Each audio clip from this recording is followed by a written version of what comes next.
Imagine waking up every day to the same mind-numbing task. It's a task that doesn't change, doesn't improve, and will never be completed. It's not just a simple job. This is a punishment, a cycle, a loop that you are condemned to repeat for eternity. Your every effort is futile, yet you must push forward with the same unwavering determination, knowing full well that nothing you do will ever truly matter.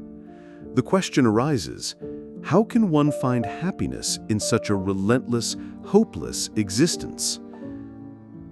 This, according to Albert Camus, is the essence of the absurd. It's not a concept confined to philosophy books or abstract thought experiments. It's the existential crisis that we all face at some point in our lives. The moment we come to terms with the fact that our lives are finite and that the universe is indifferent to our struggles, we are confronted with the absurd. At the heart of this absurdity stands the ancient myth of Sisyphus, a figure condemned by the gods to roll a massive boulder up a hill, only for it to roll back down each time he nears the summit. The task is endless, it is futile, it serves no greater purpose. And yet, despite this, Camus presents a provocative thought.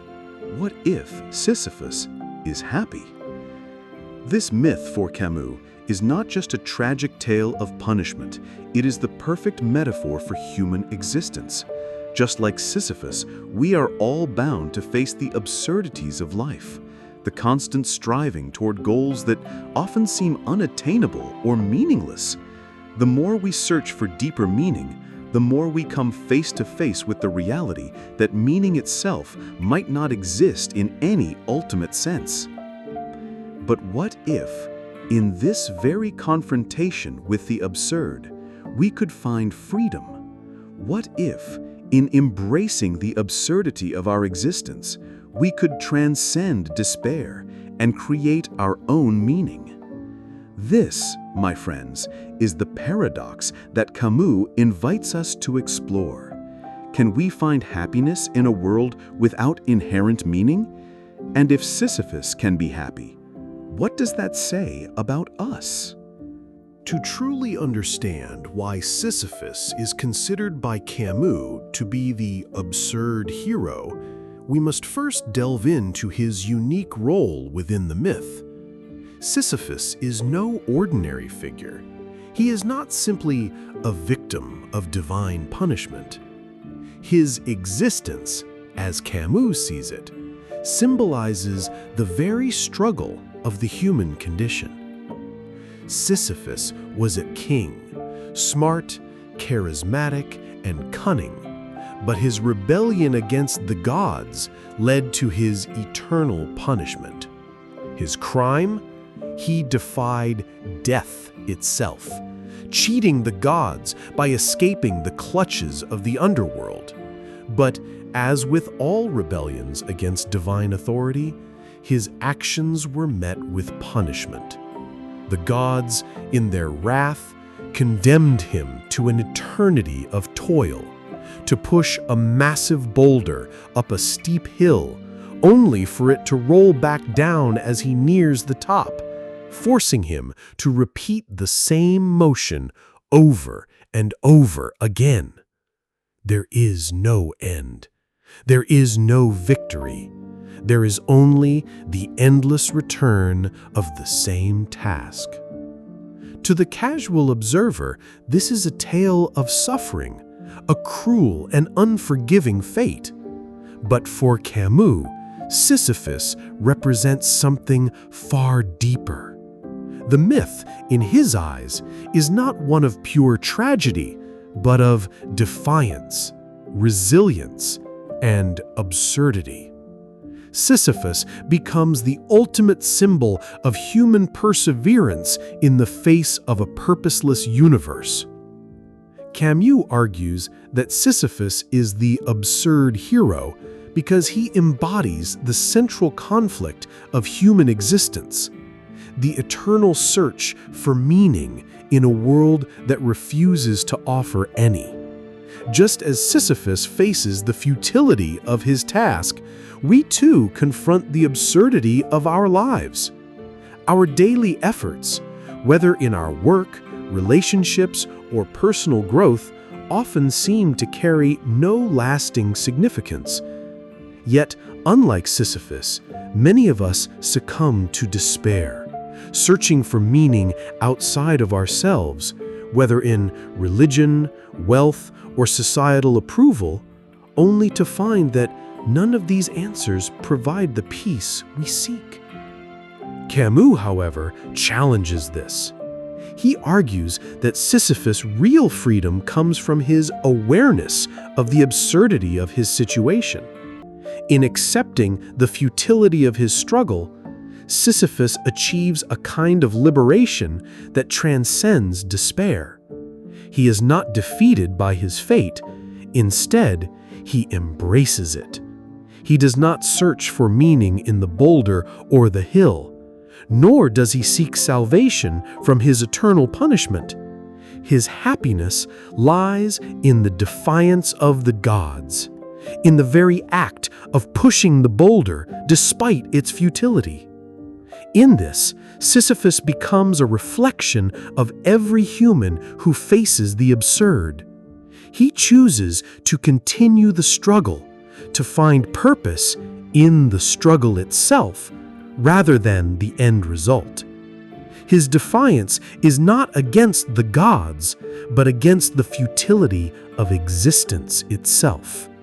This rebellion, this refusal to accept despair, is where true freedom lies. By accepting his task as pointless, yet continuing it anyway, Sisyphus achieves a state of inner peace. He may never reach the summit, but in his repeated efforts, he becomes the master of his own destiny. His happiness, paradoxically, is found not in the boulder or the hill, but in his decision to find freedom in the absurd. He chooses his fate, and in doing so, he transcends it. Sisyphus' story is far from being just an ancient myth. It is a powerful metaphor that speaks to the human condition in its most universal form. We too find ourselves facing a Sisyphean struggle in our daily lives. Our existence is often filled with routines, expectations, and goals that seem to lead nowhere, or worse, seem completely devoid of meaning. And much like Sisyphus, we must ask ourselves, what do we do when we realize the futility of it all? In our modern world, this question takes on a new urgency. We wake up every day to perform tasks that feel like they have no end or ultimate purpose, whether it's going to work, meeting deadlines, or chasing after societal standards of success. The daily grind can feel like an endless, repetitive cycle. We might push forward with ambition and determination, yet feel increasingly aware that no matter how much we accomplish, something always seems missing. This is where the absurd begins to emerge in the modern world. Just as Sisyphus was condemned to an endless task with no clear resolution, we too find ourselves trapped in cycles of consumption, productivity, and achievement. But instead of accepting the absurdity of our condition, we often seek external validation, money, status, power, hoping that these things will provide the meaning we desperately crave. However, in seeking meaning outside ourselves, we fail to realize that the search itself may be the problem. What if meaning is not found in what we acquire or achieve, but rather in how we engage with the process itself? This is where the absurdity of our existence becomes clearer. We are constantly pursuing something that we believe will provide ultimate fulfillment, yet every time we come close, the meaning slips through our fingers. The harder we grasp, the more it eludes us. Psychologically, this leads to a deep sense of frustration, dissatisfaction, and existential dread. It's the feeling of striving toward a goal only to realize that the goal itself might not matter at all. It's in this moment of realization that the absurd becomes apparent. Our efforts to impose meaning on a universe that seems indifferent are often futile. The great paradox is that in recognizing this futility, we can either succumb to despair or, like Sisyphus, embrace the absurdity and continue pushing the boulder upward regardless of the outcome. This paradox is at the heart of human existence. In the face of meaninglessness, we are often forced to confront the question of how to live a meaningful life despite the absence of inherent meaning. Do we collapse into nihilism and give up? Or do we reject despair, choosing to live authentically in spite of the absurd? In this struggle, the absurdity doesn't necessarily destroy us. It forces us to make a choice. We can either become disillusioned and disengaged, or we can rise to the challenge of creating our own meaning in a world that offers none. At the heart of Camus' philosophy lies the rebellion, the active resistance against the absurdity of existence. For Camus, the recognition of the absurd does not lead to resignation or despair. Rather, it sparks a profound rebellion against the futility of life. This is the essence of what he calls the absurd hero's rebellion. In his essay, The Myth of Sisyphus, Camus writes that the absurd man lives with the constant awareness of life's meaninglessness. But instead of letting this knowledge crush him, he rebels against it by embracing the present moment. This rebellion is not a violent or overtly defiant act.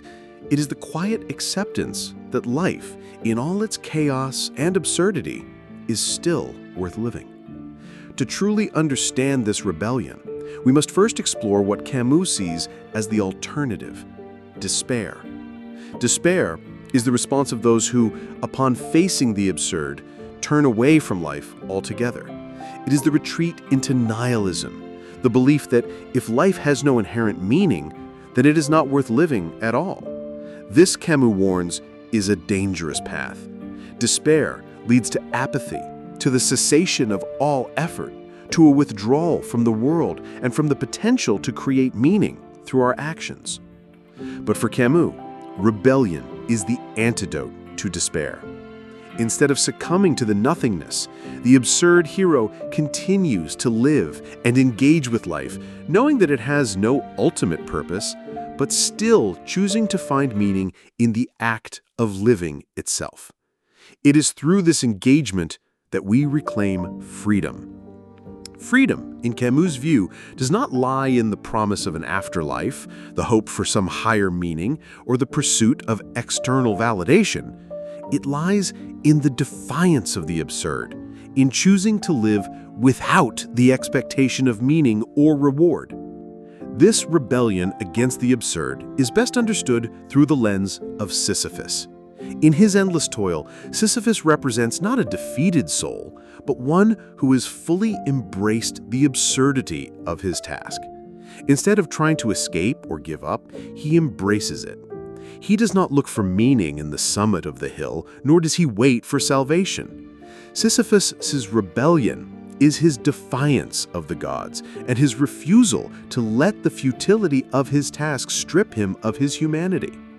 Every time he pushes that boulder, he's asserting his existence, his agency, his will to live freely, even in the face of futility. Camus writes, "The struggle itself is enough to fill a man's heart.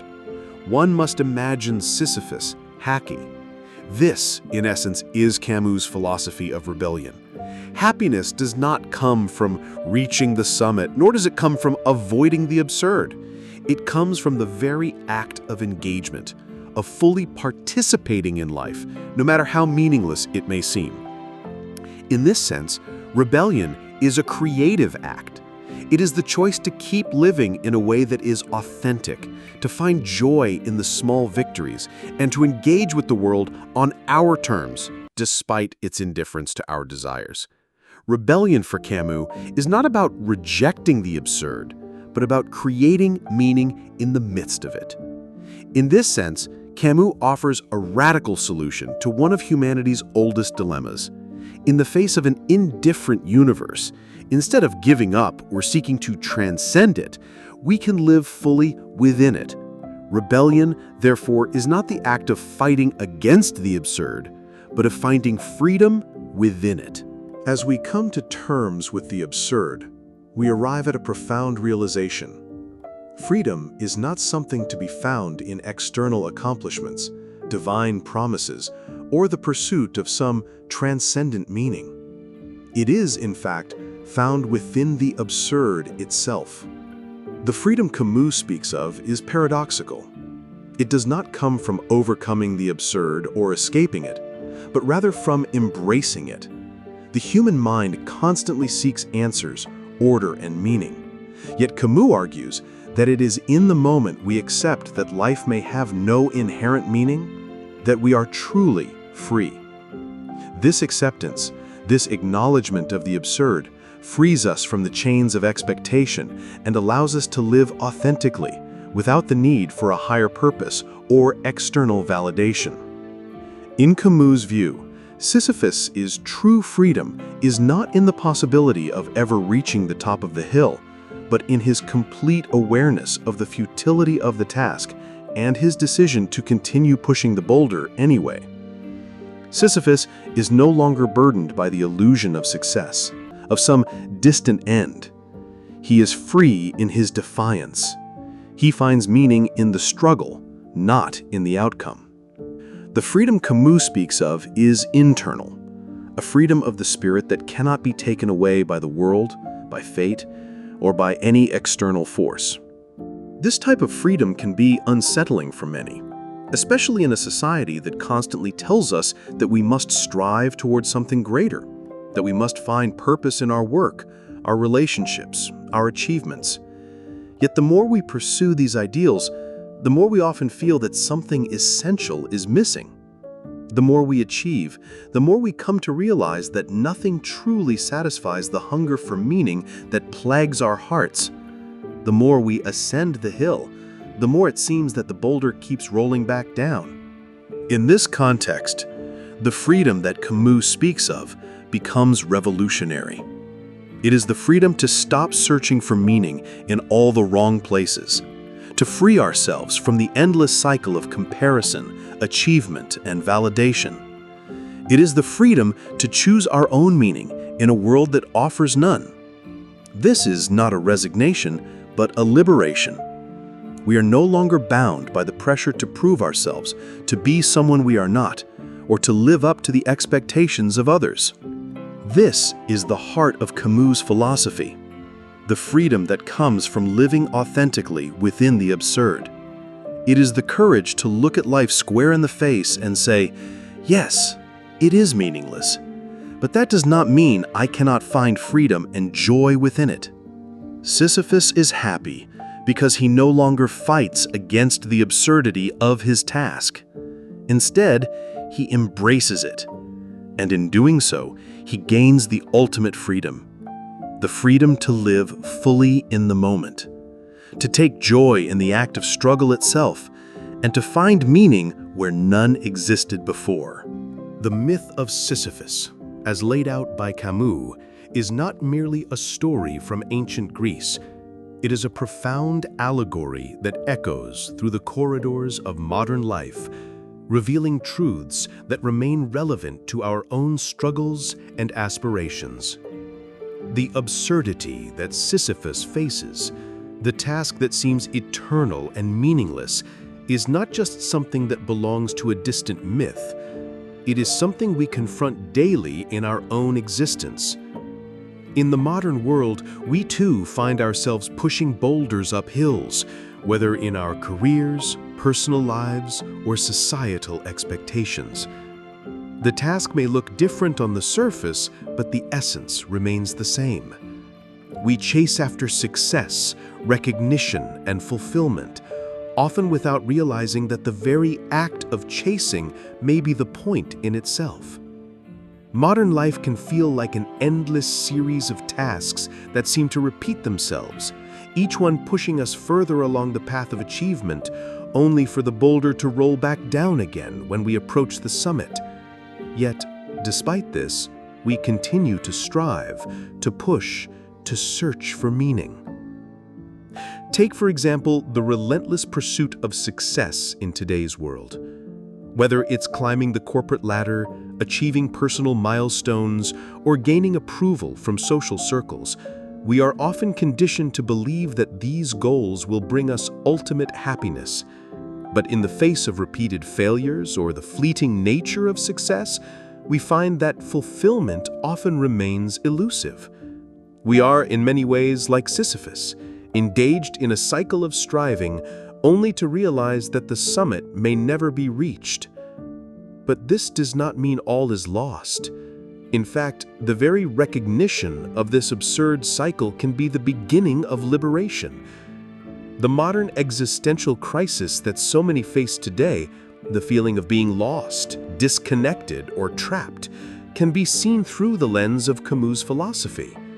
It is not a crisis of meaning, but rather a challenge to create meaning in a world that does not offer it on a silver platter. In the 20th century, thinkers like Viktor Frankl, a Holocaust survivor and psychiatrist, expanded upon ideas similar to Camus', though he approached them from a psychological perspective. Frankl's idea of logotherapy, the search for meaning through personal choice and responsibility, mirrors Camus' call to live authentically in the face of the absurd. Frankl argued that even in the direst of circumstances, even when life appears meaningless, we can still find purpose by choosing how we respond to suffering and adversity. In his eyes, just as Sisyphus is free in his struggle, so too can we find freedom by embracing life's inherent lack of meaning and creating our own. This modern-day liberation does not come from escaping the absurd, but from engaging with it. It is the recognition that life is a process, not a goal, and that in the act of living itself we can find joy, growth, and meaning.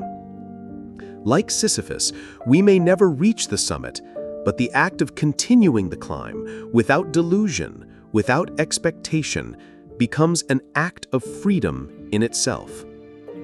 This is the great paradox that Camus' philosophy unveils. Freedom is found in the acceptance of the absurd, not in our efforts to transcend it. It is in the moment we realize that there is no summit to reach, no ultimate success to achieve, that we can finally begin to live fully. We can find freedom in the very struggle we've been avoiding. In our modern context, embracing the absurd means rejecting the illusion of the perfect, the complete, the final destination. It means embracing the messiness of life, the joy, the suffering, the fleeting nature of all things. And it is in this acceptance, this engagement, that we find liberation. As we reach the end of this exploration, we return to the image of Sisyphus, still pushing that boulder up the hill. The boulder may never reach the summit, and Sisyphus will never escape the cycle.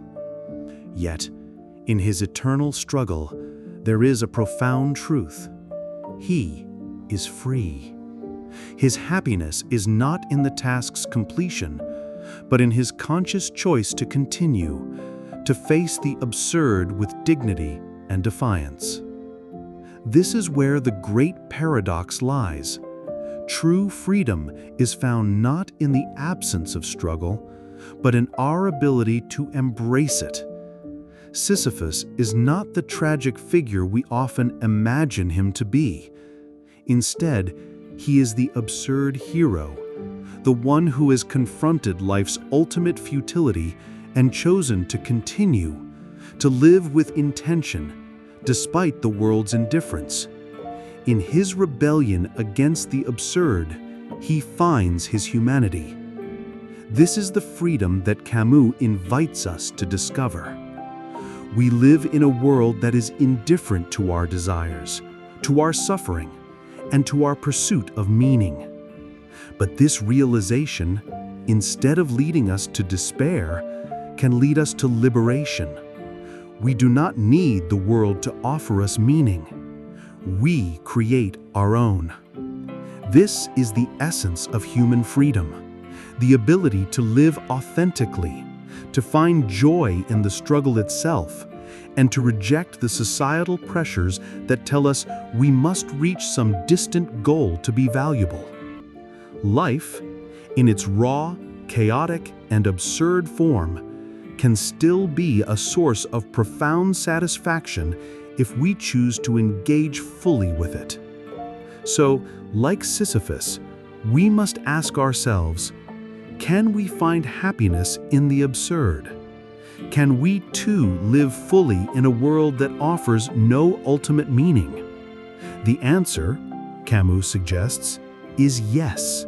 The key is not in seeking meaning where there is none, but in choosing to create it within the struggle, within the moment.